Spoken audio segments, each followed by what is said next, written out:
But if we would obey the Constitution, we wouldn't have had the problem. But very simply, if we just go back to the Constitution, we could solve most of our problems. It's not that complex.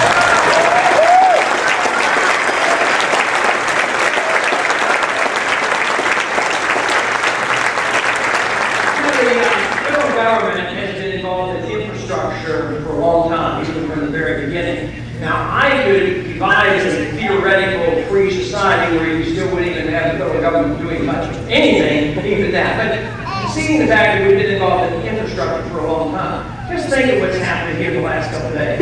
The government, of course, is in charge of our highways and our bridges. But we had a terrible disaster yesterday. A bridge trade came in. They say 60,000 new more bridges, if not more than that, are in the same situation. And I would say the government doesn't do a very good job of building bridges. But you know, the problem is they don't have enough money to look after things like that. Where's the money going? Well, first, we buy airplanes and bombs and helicopters, and we go over and bomb other bridges. Then we go and we build their bridges back up again. So my suggestion is, don't bomb their bridges, don't rebuild their bridges. Let's take care of our own bridges right here.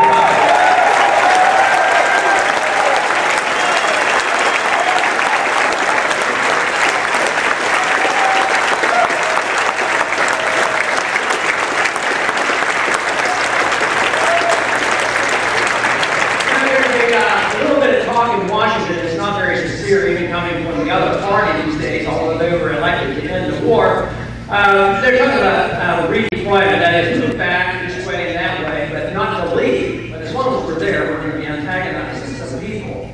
But we have 14 bases there that are there as permanent bases. Nobody in the government that I know of is seriously talking about getting rid of those bases. But if we're going to leave, and if we want to neutralize the situation there, we got to close down those bases and just get away from that.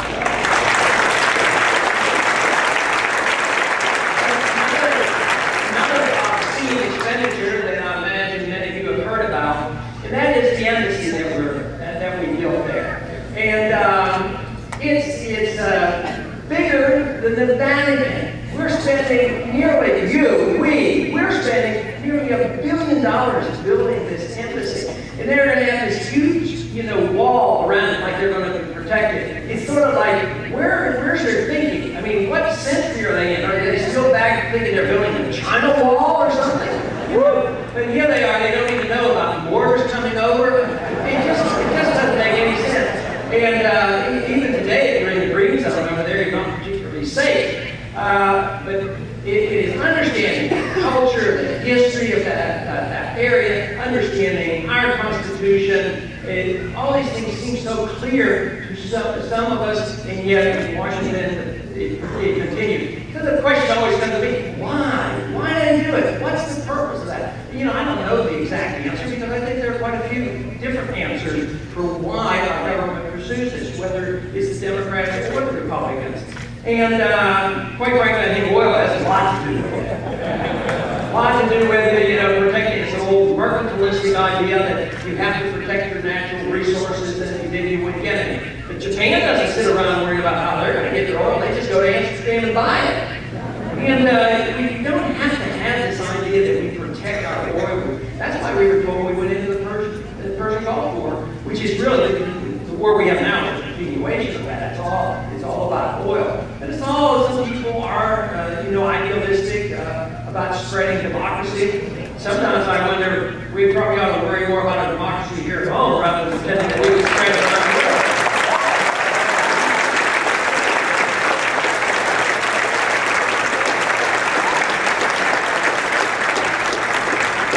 There was one other event that occurred in 1913 that I bet you a few of you recall and know about, that we need to deal with, because it has a lot to do with why the government has grown so big.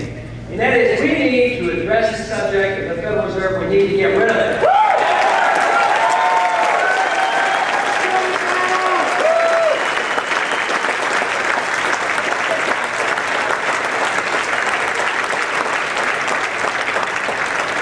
We don't necessarily have to make issues worse, because today the Federal Reserve has caused a lot of problems. But turning a switch in 1 minute, we're would not be the best solution. We can have a transition on money, just as we can have transition in foreign policy. Cut back here, spend over here, have Social Security, and there's no reason why it has to be dramatic and radical. But the simple things you can do is to just legalize the Constitution. Legalize what is legal tender. That is gold and silver. Make sure it can circulate. Make sure you don't have to pay sales tax or income tax on it, and people then could use gold and silver as money.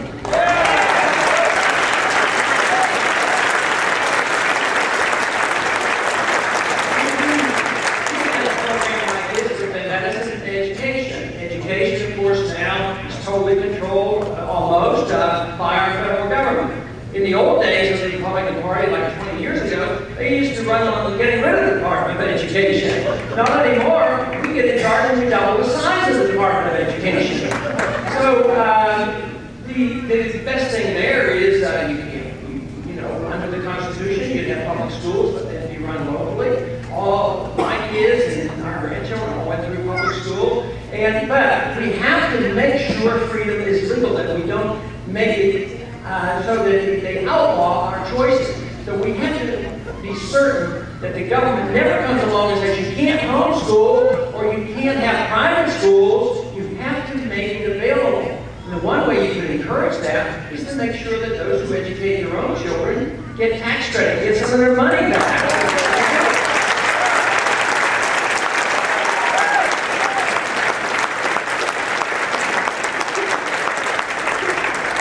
Medicine is the same way. We have so many people dependent on medical care and from the government, 60–70%. When the government gets involved, they pump a lot of money, whether it's into housing, education, or medicine. You don't get more quality and you don't get better distribution. What you get are higher prices. And that's what we have. In medicine, nobody's happy. Patients aren't happy, doctors aren't happy, laboratories aren't happy. It seems like the only people who are happy are the drug companies and the HMOs.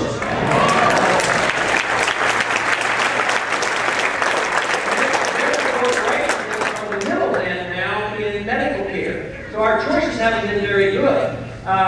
We've had sort of a interventionist fascism where corporations take over versus socialism. Right now, the move in Washington is to have socialized care. And it just doesn't work. It doesn't work. I sort of like distribution of services and products, like we distribute cell phones and TVs and computers. Prices go down there, and when the government gets involved, the prices go up. This whole housing bubble that's collapsing before our eyes today has come about because of the Federal Reserve System, excessive creation of credit. At the same time, those who say, well, poor people have to have houses too. So they emphasize these programs that puts a lot of people in houses, and lo and behold, a year or two later, they can't afford it, and then the housing bubble collapses. It's all predictable if you understand free market economics. It's been well spelled out, and this is not all that complicated, and it's something that we can achieve. It's available to us, and we don't have to dramatically, change the views that we have about America. Now, what they would like to tell us, those who challenge us, is they will say, oh, what you're talking about is radical. This is radical. I claim the radicals are in charge, and we need to get rid of them.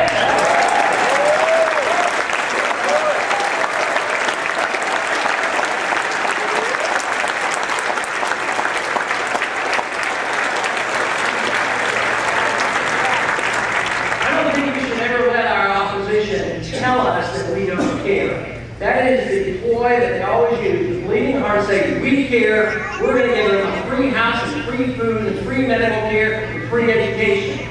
Well, what they don't say is, where do they get that free stuff? They have to